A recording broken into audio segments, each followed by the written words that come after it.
Over on the bit of Twitter where we laugh at what other people think, someone's posted these 99 steps to Christian manhood. This is by Clint Presley. That's Clint with an L-I. Clint is a satirical imitation of a... Oh, no, he's actually serious. He's a pastor from North Carolina. He has sons called Machinate, and he's decided to write the 99 steps to Christian manhood.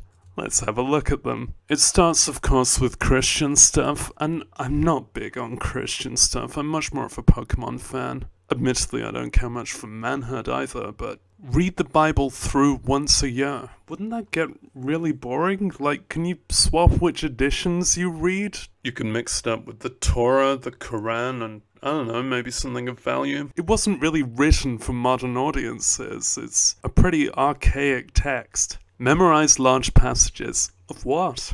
I can do most of Baby Got Back, and I don't even like big butts. Nah, I'm lying. Write down prayers. What, does God take mail order now? I guess this is orders for males. Be early to church. You are really gonna piss off the priest with that. You should be on time to church. Don't just turn up there beforehand. Serve in the church. That is where I give head. Sing in church. That's a nice idea, although you might annoy the congregation. They might want to listen to the sermon instead. Take notes in church, like on the architecture, or have a daily devotion, whatever you want to call it that. Be able to articulate the gospel. I mean, it's cool to be able to do stuff, but read at least one good systematic theology book. Does the Bible count? They called that the good book. Oh, that'd be under fantasy. Which books are good is subjective, especially within systematic theology. Read Disciplines of a Godly Man.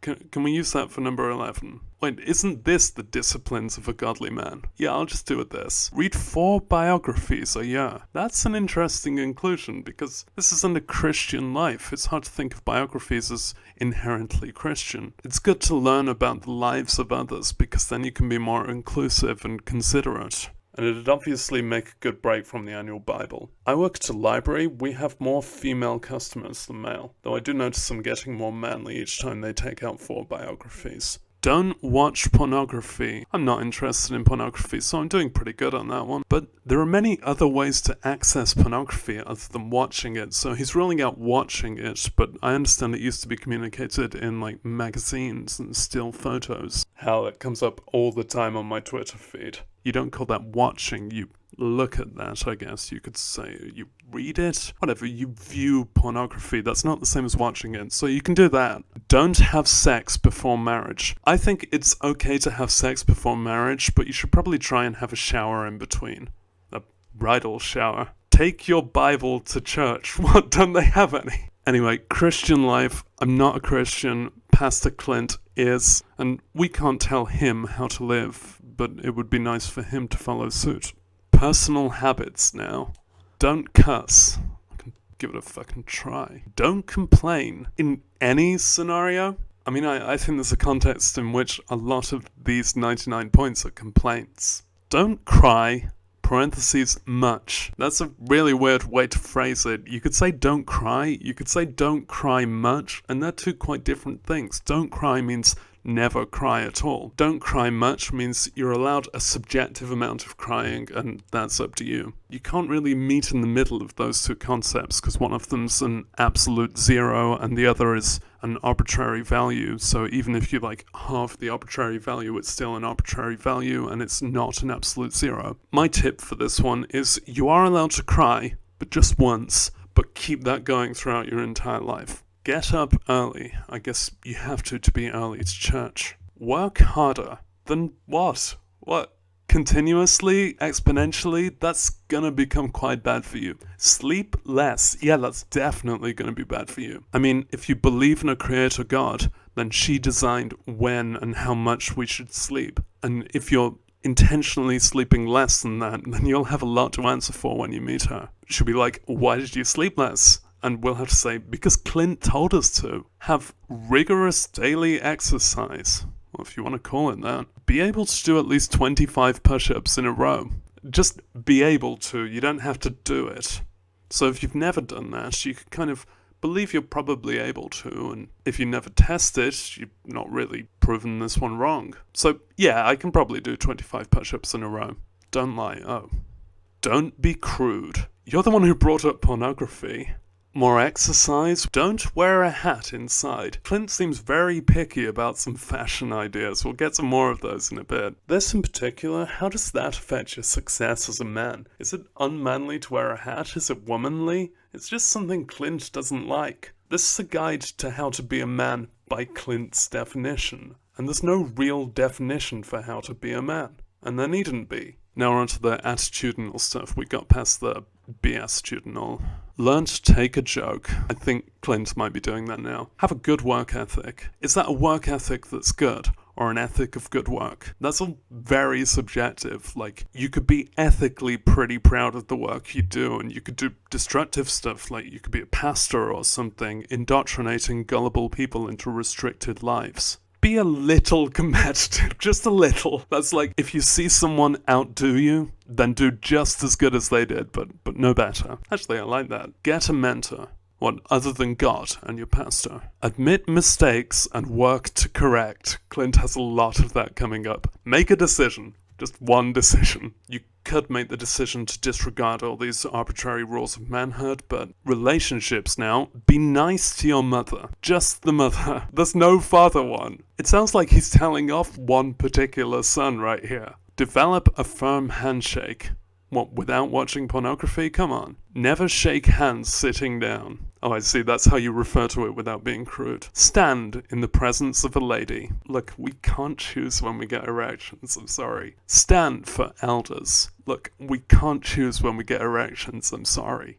Walk toward people, just continuously, just all people? This sounds like the Scratch script for a basic video game NPC. Actually, I guess this is the script for basic mindless drones. Take responsibility. I would append this with 4 things for which you are responsible. If you go confessing to other people's crimes, things get a bit messy. Say, how can I help? How can I help? Boom. How many of these points do I need for eternal salvation? Because I reckon I could score 10. Don't ever quit. Ugh, I'm not even halfway yet. Notice things. Hey, I noticed number 46. Are you proud of me, Pastor Clint? Practice encouragement. You can do that. If you really try, you can learn the skill of encouragement and you can maybe practice it. Be confident, not condescending. Maybe someone should have taught Clint that. Now, relationship with opposite sex.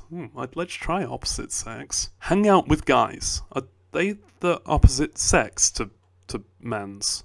Oh, go out with girls. So it's saying you can have like social groups with guys and you can go out individually with girls. Well, women. I really hope he means women there. That's an interesting take on the whole homosocial, heterosocial thing, because he has ruled out sex before marriage. Going out with girls, that is platonic. You know, you can date a few girls, women, and strike up a kind of friendship, just as long as you're not hanging out with them, because that's what you do with guys. But he's kind of acknowledging that you can still have relationships with each of the 2 genders he recognizes, as long as they're approached in the way that he likes. One of these days you might find yourself hanging out with the guys and you're like, alright guys, let's go. And you go out with them and you've just gone out with the guys. That's not what you're supposed to do. But equally, you could be going out with a girl, a woman, and you could just mooch around a bit and before you know it, you're hanging out. And unless she's just changed her gender identity, that is wrong.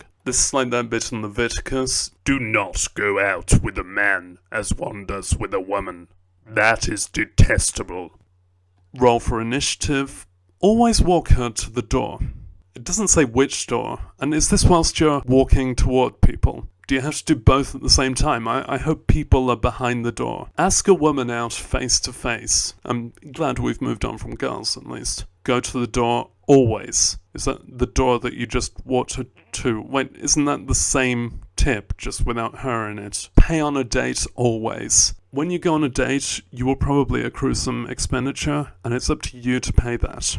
The other person or people involved would also accrue some expenditure, and it's up to them to pay. Unless anyone volunteers to cover it all, which would be very kind and ladylike of them. Drive on a date always, so I'm not from a driving culture, I'll have to skip that one. Ask her good questions. Well, like, would you rather? Never raise your voice at a woman.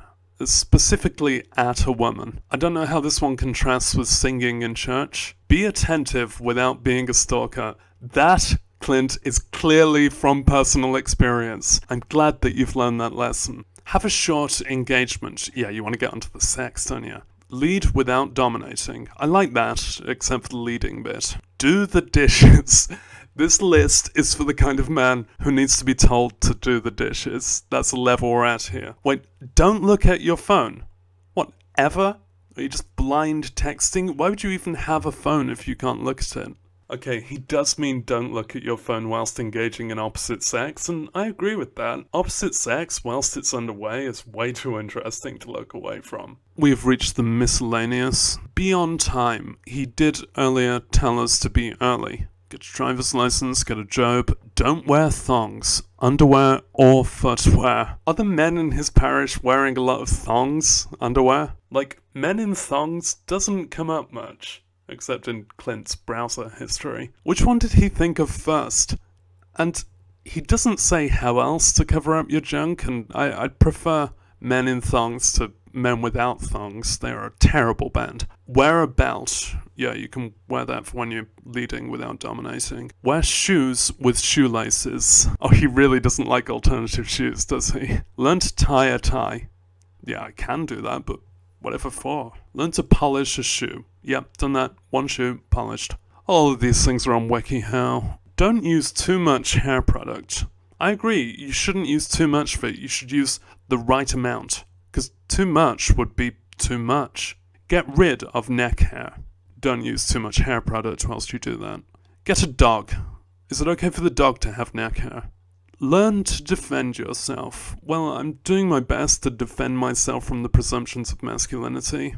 Guess a good fountain pen. He wrote this in 2019. We have so much better technology than fountain pens. They are really clumsy implements to have, and it's so rare when you would want to use one. There's just pens, for example. You know, pens without the fountain. We've got those now. Comb your hair before you go out. I guess that's when you go out with girls, because if you're with guys, then you're just hanging out and you don't need to comb your hair. Stop with video games. You can feel the emotion to that one. Stop with that. Stop with it. Learn to use an iron. Yeah, I use my curling iron all the time. Get a suit that fits, at least one. I do have a suit that fits, but I'm not sure that Clint will like it because it's meant to be a women's size. Fits me though. I don't have much call to wear a suit though. I tend to wear what I want to. Cut your own grass. Oh, didn't expect a drugs tip, but good idea really. Handwrite notes when you're in church with your fountain pen. What the hell are we handwriting notes for? I do occasionally handwrite notes, but why is that so important to him? Is it intrinsic to manhood? What if the notepaper's girly? What if a woman takes notes? Then there's 3 tips squashed into one. I like to imagine he watches the timings on these intently. Learn to use a chainsaw. Yeah, when you run out of ammo on all your other weapons, the chainsaw does come in pretty handy. Car thing. This one's just for white guys. Another footwear thing. That's another unlaced footwear that he hates. I'm not fond of Crocs, but I'd wear them if it makes me less manly in his eyes. Be a carnivore, not a herbivore. That's such an arbitrary distinction. Humans evolved to be able to be either of those things. Always wear a watch. You know, I actually agree with this, because if you can't look at your phone, which is the way that normal people tell the time, then you might need to travel back to the 19th century and wear a watch. More very picky fashion advice. The fact that he's ruled out these specific items of clothing makes me wonder why he hasn't ruled out other specific items of clothing. Like, shall we turn up to his church wearing assless chaps and mankinis? Drink coffee, not tea, Mr. Crumpet. I've got the British get out clause on that one. I am Mr. Crumpet, although I prefer coffee. Don't ever get a manicure. But it has the word man in it, come on. And then he finishes it off with 2 dance moves. Move out, give back. Move out, give back.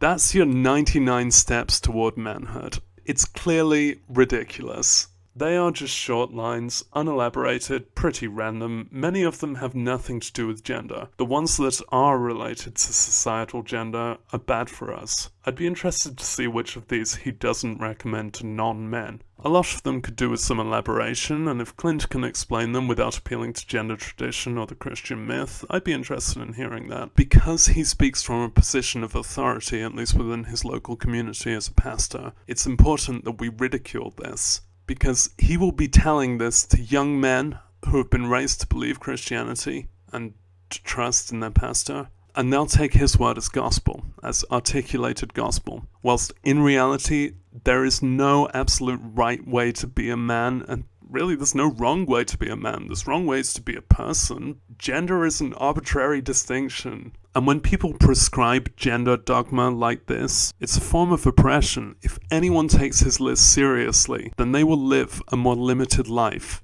because they've been told what they should be and what they can't be. I do speak out because I'm kind of threatened by these ideas, at least if anyone takes them seriously. Maybe not personally threatened, but on behalf of the people in question, like a true social justice warrior. Because implying that these are necessary or optimal characteristics for a man hurts not just men, but everyone. Some people are threatened by others not following these ideas, and to them I say, check your bloody watch, it's the 21st century. I'm mocking traditionalist restrictions in favor of freedom. And you can mock me too, but you'd probably be doing it in favor of traditionalist restrictions. A moral code is fine, but this one is unnecessarily gendered, weirdly fixated on footwear, excludes non-hetero men, and shows just how silly the concept of a singular masculinity is. I can't tell you how to live, but neither can Clint. I'll try it in one point though, and this is for everyone, not just men. Don't be limited by anyone else's idea of what you should and shouldn't be. If you liked this video, it's yours.